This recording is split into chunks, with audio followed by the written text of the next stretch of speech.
معزز سامعین السلام علیکم۔ پولیٹکس انسائٹ چینل پر خوش آمدید۔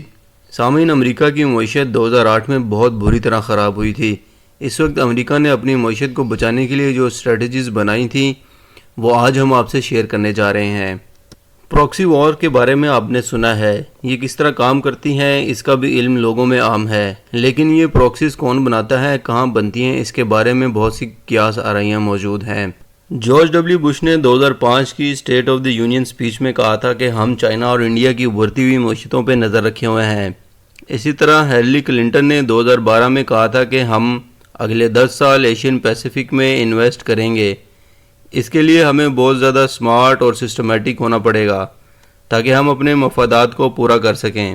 اس کے علاوہ فورن پالیسی کے آرٹیکل میں انہوں نے کہا تھا کہ عراق اور افغانستان کی جنگوں کو اب ختم ہونا چاہیے کیونکہ ہم نے بہت زیادہ ریسورسز یہاں پر لگا دیے ہیں۔ اس لیے 2012 میں انہوں نے اسامہ بن لادن کا جھوٹا ڈرامہ رچایا تاکہ وہ ثبوت دے سکیں کہ ہم نے جس مقصد کے لیے یہ جنگ شروع کی تھی وہ پورا ہو گیا ہے اور اپنا اگلا مشن شروع کریں۔ سامعین، اس بات کو سمجھنا ضروری ہے کہ امریکہ اپنی معیشت اسلحہ بیچ کر چلاتا ہے، اس لیے انہوں نے بہت سے اسلامی ملکوں میں دہشت گرد تنظیمیں بنائیں اور شام، عراق، لبنان اور افغانستان میں اپنی پراکسیز کے ذریعے جنگیں لڑیں۔ اب کیونکہ یہ ملک خانہ جنگی کا شکار ہو گئے ہیں تو باقی ایشیا بچا۔ تو چین جو امریکہ کے لیے خطرہ تھا، اس کو روکنے کے لیے چین کی کنٹینمنٹ ضروری تھی۔ اس کے لیے ان کو ایک مضبوط ملک چاہیے تھا، وہ تھا بھارت۔ اس لیے پچھلے 15 سال سے بھارت میں بہت ترقی کی۔ امریکہ بھارت سے 2 کام لینا چاہتا تھا، ایک پاکستان پر حملہ کر کے اس کو توڑنے اور اپنی پراکسیز کے ذریعے بلوچستان کو الگ کرے، اور دوسرا جب وقت آئے گا تو چین سے لڑے۔ یہی وجہ ہے جس پراکسی وار کے ذریعے امریکہ نے بہت سے عرب ریاستوں کو برباد کیا، وہ پاکستان کو بھی اسی طرح توڑنا چاہتا تھا، جس کے لیے اس نے بھارت کا استعمال کیا۔ اب امریکہ اپنی معیشت کو بچانے کے لیے ایک اور بڑی جنگ چاہتا ہے، وہ جنگ جو ایک عرصہ تک چلے، جس میں مضبوط ملک شامل ہوں، جن کی اکانومی اتنی مضبوط ہو کہ وہ امریکہ سے اسلحہ خرید سکیں۔ وہ ملک ہیں چین، بھارت، ملیشیا، انڈونیشیا، روس اور پاکستان۔ یہی وہ 10 سال کی انویسٹمنٹ تھی جو امریکہ نے بھارت میں کی تاکہ بھارت اتنا مضبوط ہو جائے کہ وہ وقت پڑنے پر ہم سے اسلحہ خریدے۔ دوسری طرف انڈونیشیا اور ملیشیا بھی یہی کریں۔ اور آج جو چین اور بھارت کا تنازع شروع ہوا ہے، اس کی وجہ یہی ہے کہ بھارت پاکستان پر گلگت اور کشمیر پر حملہ کرنا چاہتا ہے تاکہ سی پیک کو مکمل طور پر ختم کر دیا جائے اور افغانستان کے راستے بلوچستان میں حملہ کیا جائے، اور سمندر کی طرف سے امریکہ اور بھارت مل کر حملہ کریں۔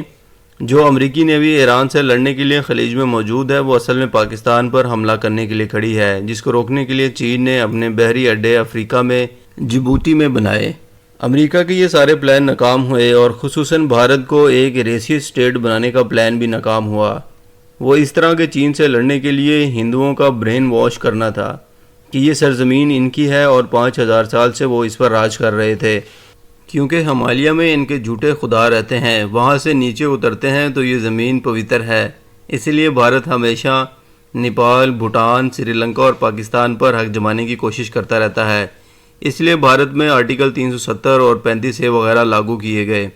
وہاں ہندوتوا کا تصور مضبوط ہوتا گیا، جسے عمران خان نے دنیا کے سامنے رکھا اور اس کے بارے میں بتایا۔ نریندر مودی کو اس پلان کے تحت لایا گیا جو کہ ایک پرفیکٹ بندہ تھا۔ اس پلان کو پورا کرنے میں امریکہ کے اسی پلان کے تحت مودی نے ایک بہت بڑی انویسٹمنٹ افغانستان میں کی، جہاں وہ دہشت گردوں کو تربیت دیتے تھے اور پاکستان میں دھماکے اور قتل عام کرتے تھے۔ لیکن پاکستان کی مضبوط حکمت عملی سے افغان طالبان مضبوط ہوئے اور بھارت کی یہ ساری انویسٹمنٹ نیست و نابود ہو گئی، اور چین کی زبردست حکمت عملی سے اس نے بھارت کی مکمل کنٹینمنٹ کی۔ یہی وجہ ہے کہ لداخ میں چین تقریباً 60 کلومیٹر کے علاقے پر مکمل قابض ہے اور بھارت مکمل بے بس ہے، اور اب پاکستان پر گلگت کی طرف سے حملہ کرنے کے لیے تیار ہے۔ بھارت اس وقت بوکھلاہٹ کا شکار ہے۔ اس کو نیپال نے ذلیل کیا اور پھر چین نے اچھی طرح تسلی سے ذلیل کیا، اور پھر طالبان نے ان کو ذلیل کرنے کا کام تسلی سے جاری رکھا ہوا ہے، اور پاکستان نے ان کو انٹرنیشنل لیول پر آئسولیٹ کر کے ذلیل کیا۔ عمران خان نے ان کو فیشسٹ اور ریشیس آئیڈیالوجیکل سٹیٹ پروف کر کے ذلیل کیا۔